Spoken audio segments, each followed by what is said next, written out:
If you had the option, P. Diner, to interview Meghan Markle, what would be the 3 things that you would like to ask? I would ask her, girl, did you give birth to those children? Did you really birth those children?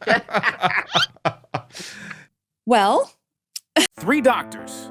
That's how many names got placed on the easel outside Buckingham Palace when Prince George was born. 2 names showed up for Princess Charlotte, and 2 again for Prince Louis. By the time William and Kate welcomed their offspring, the public knew exactly which surgeon gynecologists were involved in the deliveries. Sir Marcus Setchell, Alan Farthing, Guy Thorpe Beeston. Real doctors, real medical credentials, real people whose names could be verified and questioned by the press.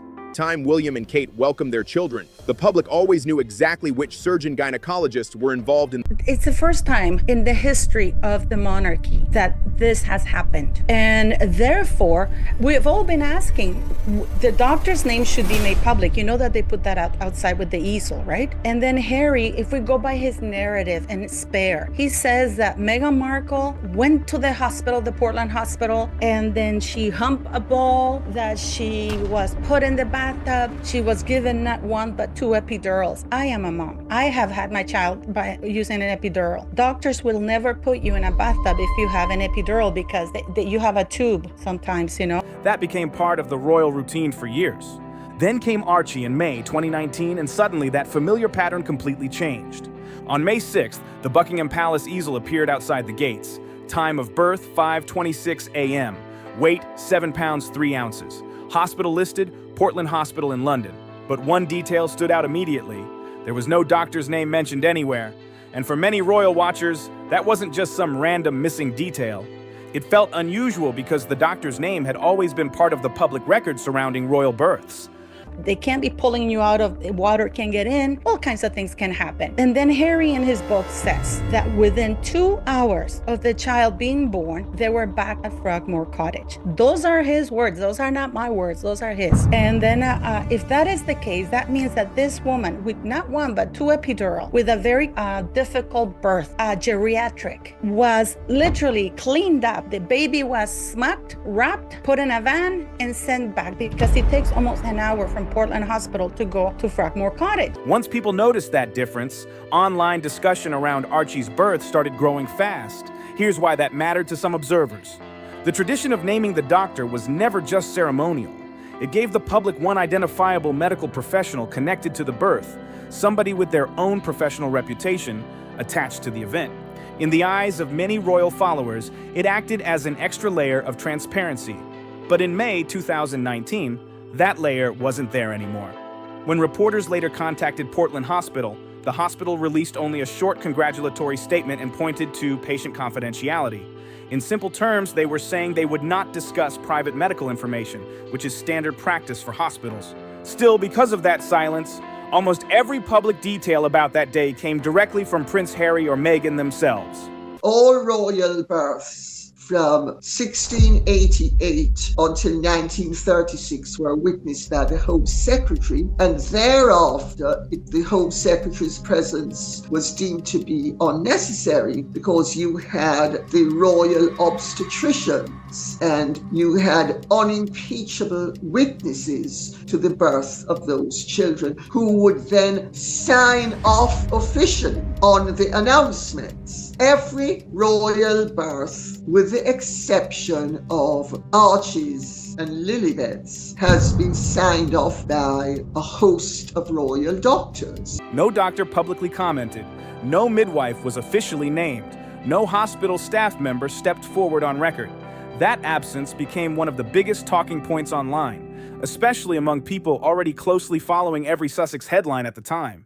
And then things became even more talked about after the birth certificate story surfaced. Archie's official birth certificate was filed at Westminster Register Office on May 17, 2019, 11 days after the birth. That timeline itself was considered normal. Mavada. The paperwork appeared properly completed. Transparency. But in May 2019, that layer wasn't there anymore. When reporters later contacted, Meghan was originally recorded under her full legal name, Rachel Meghan, Her Royal Highness, the Duchess of Sussex. Her occupation was listed as Princess of the United Kingdom. At that point, most people assumed the story was over. But less than a month later, another update suddenly grabbed headlines.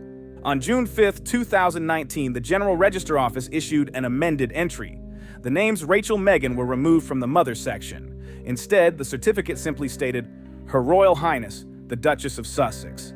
That small change quickly exploded into media coverage. The Sun reported on it first on June 6th, followed by the Times the very next day. Suddenly, social media was flooded with debates, theories, and non-stop discussion about why the amendment happened in the first place. At the time, the Sussex team gave no public explanation. Then, about 18 months later, royal author Omid Scobie shared a statement on Twitter reportedly connected to the Sussexes. According to the statement, the amendment was said to be directed by the palace and not requested by Meghan, the Duchess of Sussex, nor by the Duke of Sussex. The palace never gave a public response, which only added more curiosity online. Now, to be fair, And another thing that I know that they do, if a royal lady who's about to give birth, there's 2 phone calls that the security team makes. One to the palace to inform Her Majesty that, she's gone into labor. And 2, that to the security, the head of security to secure the premises where they go. Harry claims that they didn't do any of that. updates or re-registrations on birth documents are not automatically unusual under UK registration laws. Changes can legally happen under Sections 14 and 29 of the Births and Deaths Registration Act 1953. But because this involves senior royals already under heavy media attention, every small detail instantly became part of a much bigger public conversation. These kinds of updates do happen, names get adjusted, titles get formalized, and records can be corrected when needed. Nothing about the amendment itself was ever described as illegal. But people online kept focusing on one detail that felt hard to ignore. The original version of Archie's birth certificate included Meghan's full 4 names, while the amended version removed them completely. So I had so many questions. I wrote to Parliament. I sent you the emails for a Freedom of Information Act request. I just wanted them to verify to me that the baby was born in Portland in the names of the doctors, which should be of public information because those children are included in the line of succession. You read what they sent to me. They said that they're not in the business of delivering babies, which is a very weird answer to give because Parliament is in charge of verifying that all royal children meet the legal requirements to be in the line of succession, and documents are sent to them. Suddenly, the document no longer highlighted Rachel Meghan as a personal identity, but instead showed only the royal title, Her Royal Highness, the Duchess of Sussex. For many royal watchers, that shift felt symbolic. Whether it came from palace officials, the Sussex household, or a mix of both, the final version clearly emphasized title and status above everything else. And because the change came so soon after the original filing, it sparked even more discussion across royal media spaces. What made it even more interesting was the timing. 2 different royal households were reportedly handling public messaging during a tense period. And within less than 30 days, an official government record had already been changed. That alone kept the conversation going. And once that question came up, it naturally led into a bigger debate. If changes were already happening around something as basic as a name on a birth record, how consistent was the wider public story around the birth itself? There's a big difference between privacy and secrecy. Now, royal births are supposed to be, the details have to be made public because they have to reassure the United Kingdom that they meet the legal requirements to be in the line of succession, right? And we know that the only living witness to Archie's birth is Prince Harry. Who else? We don't know anybody else. That's where Prince Harry's own memoir entered the discussion years later. When Spare hit shelves on January 10th, 2023, it became an instant global sensation.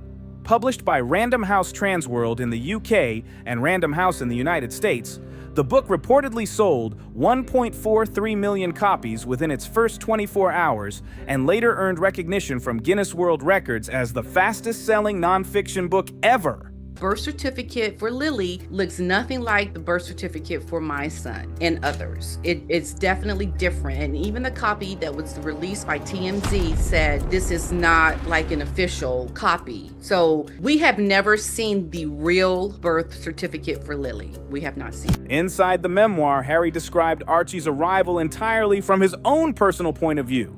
It was emotional, direct, and written in first person. That readers suddenly got a much more intimate version of events compared to earlier official palace statements. But then people started comparing Harry's account to Meghan's earlier public comments about the same time period. During the March 7th, 2021 CBS interview with Oprah Winfrey, Meghan spoke about feeling isolated and emotionally overwhelmed during pregnancy. She also described mental health struggles and concerns she said were raised within royal circles regarding Archie before his birth. So I know from what I've seen, it's not legit. It's not, because I have one and it looks completely different. Fascinating. And no one's like, who's going to come out and say anything? Who? You know what I mean? So like she can get away with it. That's what I think has happened. That interview became one of the biggest royal media moments in years. Around 17 million Americans reportedly watched it on the night it aired, and for a long time it strongly shaped how the public viewed Meghan's pregnancy experience above everything else. So now there were multiple public versions of the same chapter in royal history, each told from a different angle with a different emotional tone and at different points in time. Then there was the palace version. Buckingham Palace's official announcement from May 6, 2019 was incredibly short, just 32 words. Her Royal Highness the Duchess of Sussex was safely delivered of a son at 5:26 hours this morning. The baby weighs 7 pounds 3 ounces. The Duke of Sussex was present for the birth. And as we can see here, this is Santa Barbara County, and you see certificate of live birth, Santa Barbara Cottage, she was born, and this is completely where it says the Duke of Sussex. That's Harry's first name, and his last name is His Royal Highness, okay? Which we know is incorrect, right? This was issued on July 2nd, 2021. I want you to pay attention to this number right here. The 105-202, the 105-2021, 163-206. That number is incredibly important. That was basically it. No detailed hospital information in the headline, no named doctor, no extended explanation, just the minimum facts released in formal royal style, and that's what keeps this entire story heavily debated online even today. You effectively have 3 separate public accounts of the same event: Harry's memoir, Meghan's televised interview, and the palace's official statement, all released at different times and shaped for very different audiences. Harry's book was personal and commercial. Meghan's interview focused on emotional experience and conflict. The palace statement stayed formal and tightly controlled. The date of Archie's birth stayed consistent across all versions. But beyond that, people noticed the details, tone, and focus often shifted depending on who was telling the story and when it was being told. To be clear, this isn't about making accusations, it's about looking at patterns and noticing how differently the same story was presented over time. Now you're wondering, why does that number really matter, Paula? This is directly from the government's website, guys. And this is reviewing a birth certificate, birth area code, okay? And then it tells you what it is. It's the first 3 digits. You remember the 105 that you saw? Is the birth area code. It tells you in which state the child was born. We have seen that in Lilibet's birth certificate. It states that her number is 105. So surely that is California, right? It turns out that California is 104. It's right here. And Colorado is 105. When several public versions of one major event don't fully line up, the simplest explanation is not automatically that somebody lied. Sometimes it just means every side was shaping the story for its own audience and its own goals. That's exactly the kind of thing royal biographer Tom Bauer has spent decades writing about. For more than 40 years, he has focused on how public figures manage image, messaging, and media narratives. And by 2026, discussion around the Sussex timeline had become part of that larger conversation once again. Now here's a detail many people forget. Historically, royal births were handled with a very clear public process. When Prince William was born in 1982, Buckingham Palace announced the hospital ahead of time. The same happened for Prince Harry in 1984. Decades later, Prince George, Princess Charlotte, and Prince Louis all followed that same familiar system. It was announced that Lilibet was born in Santa Barbara on June 4th, 2021. Suddenly, weird things started to happen because the obstetrician who helped deliver Lilibet shut her practice with little notice, telling patients she needs to focus on my own health and be with my family. Her name is Dr. Melissa Drake. And her husband happens to coincidentally own a fertility clinic. But she quit with given barely 10 days notice to patients, which is unheard of. Before each Cambridge birth, Kensington Palace publicly confirmed that Catherine would give birth at the Lindo wing of St. Mary's Hospital in Paddington. Media photographers gathered outside in advance. The doctor names were placed on the official easel. The entire process was organized in a way the public already understood. Even Princess Beatrice and Princess Eugenie, daughters of Prince Andrew and Sarah Ferguson, had their hospital details publicly known ahead of time. Interestingly, both were born at the same Portland hospital, later connected to Archie's birth. That's why Archie's arrival immediately stood out to royal watchers paying attention to the details. I think she is a person who's done huge damage to the royal family, has been deeply, deeply inaccurate on many issues, and is of absolutely no value either to the royal family or society. But she just sucks from it, she takes from it and exploits it and profits from it. During early 2019, reports coming from both Buckingham Palace and the Sussex office reportedly pointed toward a home birth at Frogmore Cottage. Several media outlets discussed the possibility of a private midwife-led delivery at the couple's new home. That became the expectation surrounding the birth for weeks. Because of those briefings, photographers were not camped outside major London hospitals waiting for the usual royal baby moment. Then suddenly on May 6th, the official announcement landed. Archie had already been born at Portland Hospital. For some observers, the biggest surprise was not the hospital itself, but the timing of the information. The hospital name only became public after the birth had already happened. There had been no advanced media setup, no crowd barriers outside the entrance, and no traditional royal photo call on hospital steps afterward. Portland Hospital itself released only a short statement referencing patient confidentiality, which again kept public information extremely limited. Then came another major difference. 2 days later, Meghan and Harry introduced Archie to cameras inside Windsor Castle rather than outside the hospital. The photographs were taken in St. George's Hall, a formal royal setting with controlled lighting and carefully managed access. Images were captured by Dominic Lipinski from PA Pool alongside photographer Chris Allerton. Compare that to the Cambridge offspring. Prince George was photographed on the Lindo Wing steps within hours of birth. Princess Charlotte followed the same format. Prince Louis, too. Royal photographers waited outside the hospital in designated press areas and were given a very brief moment to capture the first public images before the family departed. I was doing an interview to offer them a platform to tell their story about why they left. And that was my number one intention, was just clarity on why did you leave? And so some of the things that were revealed in that interview came as a surprise to me. And those surprises are now referred to as bombshells. Archie's introduction looked completely different.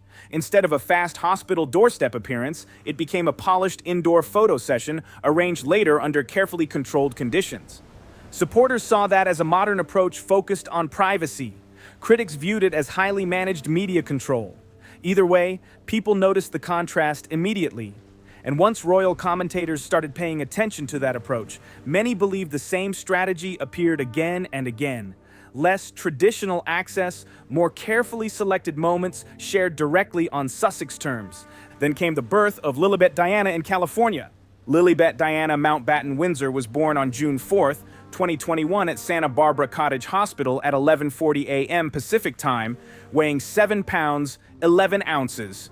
She gave birth to them, and she has quite deliberately caused doubt, and she has created mischief, knowing that it would damage the royal family, which would show a level of spite and malice that is truly not only sick, but evil. Her birth became historic in its own way because she was the first senior British royal family offspring born in the United States in more than a century.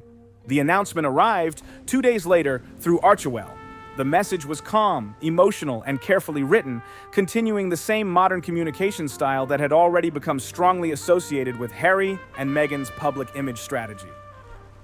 Here, the doctor talks about both the children, and listen to what she says. So you tell me to tell you something that maybe a dozen people actually know that's going to come out very soon. Okay. Meghan Markle, the reason why you watch her interviews and she just seems off, she's owned by a pharmaceutical company. The 2 children that she had, they're not hers. She didn't have them with Harry. Lily is named after her great-grandmother, Her Majesty the Queen, whose family nickname is Lilibet.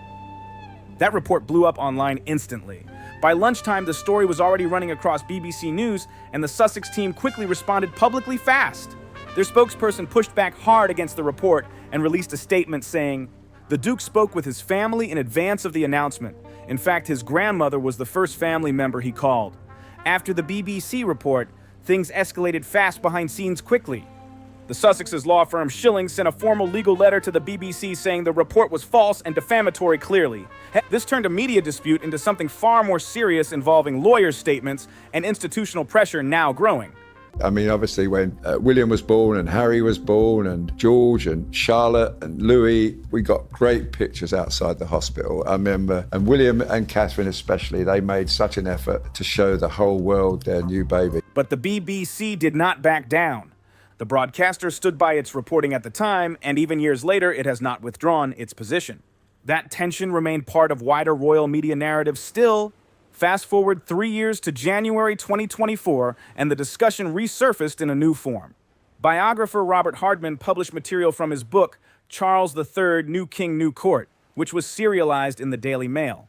Among the excerpts was a striking quote attributed to a palace source describing how Queen Elizabeth II allegedly reacted to the situation. And the Queen placed that envelope. Remember that? It said Lilibet. And she said that she didn't want anybody else using that particular endearing name. And what did Meghan Markle do? Just think of the deviousness, the evil of this woman. The only thing I own is my name, and now they've taken that. That line immediately sparked debate online. But the key question is this: was that quote independently verified? It originates from an unnamed source presented through a paid biography several years after the event. Even supporters of Hardman's work note that it reflects reporting based on palace insiders rather than confirmed public statements. Hardman himself is widely regarded as a serious royal journalist, which is why his work often gets attention. Still, when dealing with unnamed sources, there is always a layer of interpretation involved, and that's where opinions start to split. So when you strip everything back, you are left with two competing narratives. On one side, the BBC and its source stand by their account. On the other, the Sussexes maintain that Queen Elizabeth was supportive of the naming decision. Neither side has formally retracted their position. Both stories still exist in public circulation, and both cannot logically be true at the same time if taken in their most literal form. Because the Queen said nobody uses that name anymore around me, I do not want to hear it anymore. What did Meghan and Harry do? They named their child Lilibet. And they lied to the Queen because they told the Queen the child would be named Lily. Hence the tweet from Prince William and from Kensington Palace saying, "We're delighted to announce the birth of Lily." Because that's the name that Palace, the Queen, and everybody around them were told. That tension is exactly what keeps this discussion alive in media analysis circles. Then, as the broader conversation continued, another major reference point entered the picture: the work of author Tom Bower. His book Betrayal, published on March 26, 2026 by Bonnier Books. William Collins' imprint was heavily pre-publicized and serialized in the Times. It quickly reached the Sunday Times bestseller list within a week of release. Bower's approach is well known in the industry. Sussexes only will talk to people who repeat their own narrative. Yes. And who they can control. So the idea that you could get the truth from the Sussexes is contradictory. He builds narratives by cross-checking public statements, documents, and timelines, then highlighting where inconsistencies appear. Over a 40-year career, he has applied this method to high-profile figures, including political leaders, celebrities, and members of the royal family. His work has also led to legal challenges, all of which he has defended publicly. When Betrayal was published, the Sussex team responded with a very short statement, just 49 words in total. What stood out to critics and commentators was what the statement did not do. It did not address individual claims in detail. It did not correct specific dates. It did not directly dispute particular quotes. Instead, it focused broadly on rejecting the framing of the book, and this is where the narrative becomes more controversial in public debate. From one perspective, this is a standard legal media response strategy. I think that's the whole issue, that they were globally, and they are globally known, but because of the way they behaved in the last 4 or 5 years, and as the price of betrayal, their reputation and their status and their fortunes are crumbling. Challenge the credibility of a source rather than engaging every claim individually. From another perspective, critics argue it leaves gaps unaddressed, especially when claims circulate widely in the media. Supporters of the Sussexes strongly disagree with that interpretation, arguing that repeated legal threats and media attacks are themselves part of a broader pattern of targeted coverage. Critics argue the opposite, that unanswered specifics create lingering doubts, and that's where this story sits in public discourse. not resolved, not fully aligned, and still actively debated depending on which sources people choose to trust and how they interpret the available records. So when the Sussex office labels Tom Bower as deranged, what they are really doing in the eyes of critics is pointing away from the parts of his work they find hardest to directly answer on the public record. They said Mr. Bower's commentary has long crossed the line from criticism into fixation. This is someone who has publicly stated the monarchy in fact depends on actually obliterating the Sussexes from our state of life, language that speaks for itself. Now, laying everything side by side, 6 key points keep coming up again and again. First, every Cambridge offspring had a named obstetrician listed on the Buckingham Palace easel. For Archie, there was no doctor named. For Lilibet, there was also no doctor named. That difference is often highlighted in comparisons of royal birth announcements. Second, Archie's birth certificate was amended within roughly 30 days of the original filing. The public record shows the change, but the Sussex side and the palace have never issued a joint detailed explanation agreeing on who initiated it. All royal births from 1688 until 1936 were witnessed by the Home Secretary, and thereafter the Home Secretary's presence was deemed to be unnecessary because you had the royal obstetricians and you had unimpeachable witnesses to the birth of those children who would then sign off officially on the announcements. Every royal birth, with the exception of Archie's and Lilibet's, has been signed off by a host of royal doctors. Third, 3 major perspectives on Archie's birth, Harry, Meghan, and the institution only fully align on one basic fact: the date. Beyond that, each version emphasizes different details and tone. The attending doctor, meanwhile, is not publicly named. Fourth, the hospital naming and timing broke from previous royal tradition.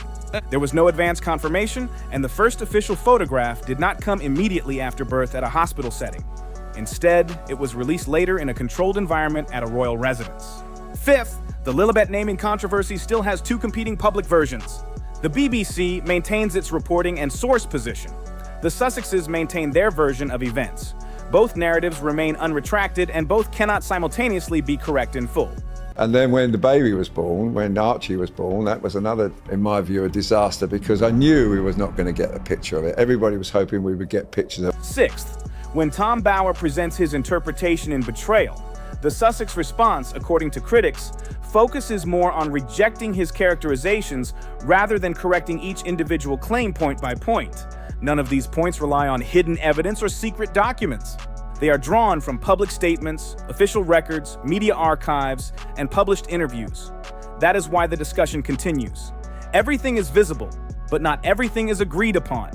Remember, Harry and Meghan threatened to sue at the drop of a hat, and they have never tried to sue Tom Bower because they know what he writes is true. What critics argue is missing is a single, fully consistent public clarification that resolves all these contradictions in one clear timeline.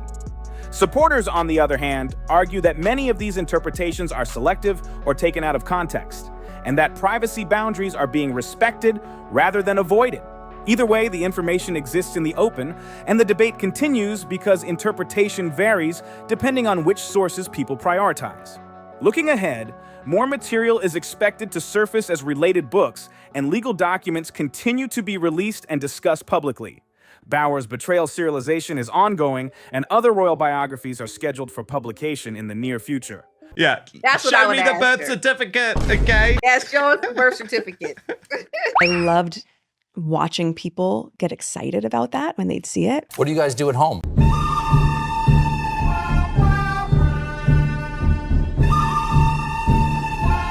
Who's filming this? Court-related documents connected to Harry's legal cases have also added further context to the public discussion in recent years.